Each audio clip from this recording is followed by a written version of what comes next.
अलैकुम वरहमतुल्लाहि वबरकातुह। इन्नल हम्दुलिल्लाहि वस्सलातु वस्सलामु अला रसूलिल्लाहि व बाद। आज के इस मुख्तसर वीडियो में आपके सामने एअतिकाफ के कुछ आदाब बयान करने की कोशिश की जा रही है। पहला अदब यह है कि दीगर इबादतों की तरह एअतिकाफ के लिए भी नियत ज़रूरी है। अल्लाह के प्यारे रसूल सल्लल्लाहु अलैहि वसल्लम इरशाद फरमाते हैं, इन्नमल अअमालु बिन्नियात व इन्नमा लिकुल्लि इम्रिइन मा नवा फमन कानत हिजरतुहु इला दुनिया युसीबुहा औ इला इम्राअतिन यतज़व्वजुहा फहिजरतुहु इला मा हाजरा इलैह। यानी आमाल का दारोमदार नियतों पर है और हर आदमी को उसकी नियत ही के मुताबिक फल मिलेगा। इसी तरह से दूसरा अदब यह है कि एतकाफ के लिए मस्जिद का होना शर्त है। अल्लाह ताला कुरान पाक में इरशाद फरमाता है, वला तुबाशिरुहुन्ना व अंतुम आकिफून फिल मसाजिद। यानी जब तुम मस्जिद में एतकाफ किए हुए हो तो औरतों से मुबाशरत न करो। राजे कौल के मुताबिक हर मस्जिद में एतकाफ कर सकते हैं। कुछ लोग कहते हैं कि नहीं, सिर्फ मस्जिद हराम, मस्जिद नबवी और मस्जिद अक्सा में ही एतकाफ किया जा सकता है। और उन्होंने उस हदीस से इस्तेदलाल किया है जिसमें अल्लाह के रसूल सल्लल्लाहु अलैहि वसल्लम ने इरशाद फरमाया है, ला तुशद्दु रिहाल इल्ला इला तलातति मसाजिद। इसी तरह से एक मसला यह है कि औरत भी मस्जिद ही में एतकाफ के लिए बैठेगी। बहुत सारी जगहों पर हम देखते हैं कि औरतें घरों में एतकाफ के लिए बैठती हैं, जो कि किसी भी तरह से दुरुस्त नहीं है, क्योंकि अज़वाज मुतहरात अल्लाह के रसूल सल्लल्लाहु अलैहि वसल्लम की जो बीवियां थीं वो भी मस्जिद ही में एतकाफ बैठा करती थीं। और ये घरों में एतकाफ के लिए बैठना ये सलफ के यहाँ माहूद नहीं था। इसी तरह से तीसरा अदब यह है कि रमज़ान में एतकाफ के लिए रोज़ा ज़रूरी है। अलबत्ता गैर रमज़ान में एतकाफ के लिए रोज़ा रखना बेहतर तो है लेकिन ज़रूरी नहीं है। उम्मुल मोमिनीन आयशा रज़ियल्लाहु तआला अन्हा का कौल है कि रोज़े के बगैर एतकाफ दुरुस्त नहीं है। इसी से इस्तिदलाल करते हुए जमहूर अहले इल्म ने कहा है कि रोज़ा के बगैर एतकाफ दुरुस्त नहीं, जबकि बाद उलमा इकराम ने कहा है कि एतकाफ के लिए रोज़ा ज़रूरी नहीं।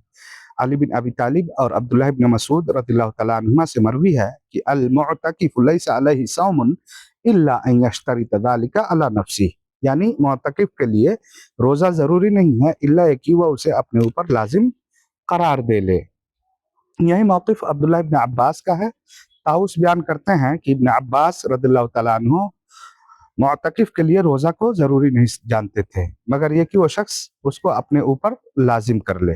अता इब्न अबी रबाह का यही कौल है। ये तमाम अक़वाल आप इब्न हज़्म रहमहुल्लाह की किताब मुहल्ला में देख सकते हैं। इसी तरह से पांचवा अदब यह है कि मुअतकिफ के जाए एतकाफ में दाखिल होने और उसे निकलने के वक्त की रियायत की जाए। यानी अगर कोई शख्स एतकाफ करना चाहता हो तो जिस दिन एतकाफ करना चाहता हो उसे चाहिए कि उस दिन की रात आने से पहले मस्जिद में दाखिल हो जाए। मतलब अगर रमज़ान के आखिरी अशरे में एतकाफ करना चाहता है तो 20वीं रमज़ान का सूरज गुरूब होने से पहले मस्जिद में दाखिल हो जाए।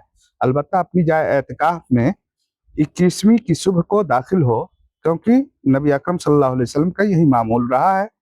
उम्मुल मोमिनीन आयशा रज़ियल्लाहु तआला अन्हा बयान करती हैं कि जब रसूल अकरम सल्लल्लाहु अलैहि वसल्लम एतकाफ का इरादा फरमाते तो सलात फज्र पढ़कर जाए एतकाफ में दाखिल होते। छठा अदब यह है कि मुअतकिफ बहालत एतकाफ बाज़ मुबाह कामों को अंजाम दे सकता है। बालों में तेल कंघी करना जायज़ है। इसी तरह से दौरान एतकाफ इंसान अपने अहले खाना से बात कर सकता है। बाज़ घरेलू मसाइल में उनसे तबादला ख्याल कर सकता है। बवक़्त ज़रूरत मुअतकिफ किसी से बात भी कर सकता है, जैसा कि अल्लाह के रसूल सल्लल्लाहु अलैहि वसल्लम की मशहूर हदीस है कि अल्लाह के रसूल सल्लल्लाहु अलैहि वसल्लम ने अपने अहलिया से बात कर रहे थे और दो सहाबा किराम ने आपको देखा तो आपने बताया था कि ये सफ़िया हैं और ये मुझसे कुछ बात करने के लिए यहाँ तशरीफ़ लाई थी। तो सहाबा किराम ने कहा था कि अल्लाह के रसूल सल्लल्लाहु अलैहि वसल्लम आप ये सफाई क्यों दे रहे हैं? तो उस मौके से अल्लाह के रसूल सल्लल्लाहु अलैहि वसल्लम ने बयान फरमाया था कि इन्ना शैतान यजरी मिनल इंसानी मजरद दम। इसी तरह से एक अदब यह है कि मुअतकिफ को चाहिए कि वो बहालत एतकाफ महज़ूरात व ममनूआत से इज्तनाब करे। उनमें सबसे पहला महज़ूर यह है کہ اعتकाफ की हालत में अपनी बीवी से सोहबत करना ममनू है। अल्लाह ताला इरशाद फरमाता है वला तुबाशिरुहुन्ना व अंतुम आकिफून फिल मसाजिद। इसी तरह से मोतकिफ को चाहिए कि वो बिला ज़रूरत मस्जिद से न निकले। रसूल अकरम सल्लल्लाहु अलैहि वसल्लम एतकाफ़ की हालत में मस्जिद में ही रहा करते थे और बिला ज़रूरत वहाँ से निकलने से गुरेज़ करते थे। आयशा रज़ियल्लाहु तआला अन्हा बयान करती हैं कि जब रसूल अकरम सल्लल्लाहु अलैहि वसल्लम एतकाफ़ की हालत में होते तो ज़रूरत के बगैर घर में तशरीफ़ नहीं लाते थे। और इसी तरह से हर वो काम जो शरीयत में मना है उनसे एतकाफ़ में बचना ज़रूरी है। एतकाफ़ का मकसद ये होता है कि इंसान हर तरफ से यकसू होकर और सबसे मुनक़ता होकर ज़्यादा से ज़्यादा अल्लाह की इबादत करे। एक इंसान अपनी तमाम तर इंसानी ज़रूरियात से फ़ारिग़ होकर सिर्फ़ इस वजह से मस्जिद को लाज़िम पकड़ता है कि वो ज़्यादा से ज़्यादा रब कायनात की तस्बीह व तहमीद कर सके, उसके हुज़ूर तौबा व इस्तिग़फ़ार करके अपने साबिक़ा गुनाहों को माफ़ करा ले और अपने आप को जन्नत का मुस्तहिक़ करार दे ले। लिहाज़ा अगर कोई इस मुबारक और इस मौका पर अल्लाह ताला की नाफ़रमानियों का इर्तिकाब करे, हराम कामों को अंजाम देता है, ग़ीबत, चुगली और इस जैसे दीगर शरई काम को तर्क नहीं करता, तो फिर उसके लिए उसका एतकाफ़ कुछ ज़्यादा मुफ़ीद और सूदमंद नहीं होगा। इसी तरह से मोतकिफ़ के लिए मरीज़ की इयादत करना जायज़ नहीं। उम्मुल मोमिनीन आयशा रज़ियल्लाहु तआला अन्हा कहती हैं अस्सुन्नतु अलल मुअतकिफ़ि अल्ला यऊद मरीज़न वला यशहद जनाज़तन वला यमुस्स इम्रअतन वला युबाशिरहा वला यखरुज लिहाजतिन इल्ला लिमा ला बुद्द मिन्हु। यानी सुन्नत यह है कि एतकाफ़ करने वाला किसी मरीज़ की इयादत न करे, न जनाजे में शरीक हो, न बीवी को छुए, न ही उससे मुबाशरत करे, न किसी ज़रूरत से निकले सिवाय ऐसी ज़रूरत के जिसके बगैर कोई चारे-कार न हो।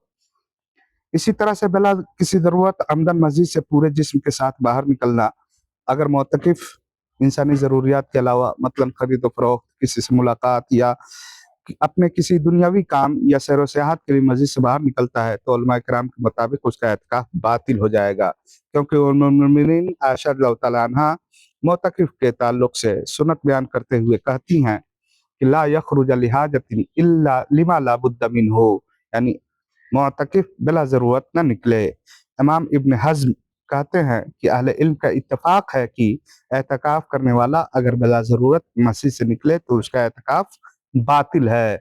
ये एतकाफ़ के कुछ आदाब हैं जिन पर मुअतकिफ़ को चाहिए कि वह इन आदाब की ज़रूरी तौर पर रियायत करे ताकि उसका एतकाफ़ मुफ़ीद हो सके और अल्लाह के रसूल के बताए हुए तरीक़े के मुताबिक हो सके और वो ज़्यादा से ज़्यादा सवाब हासिल कर सके। अस्सलामु अलैकुम व रहमतुल्लाहि व बरकातुहू।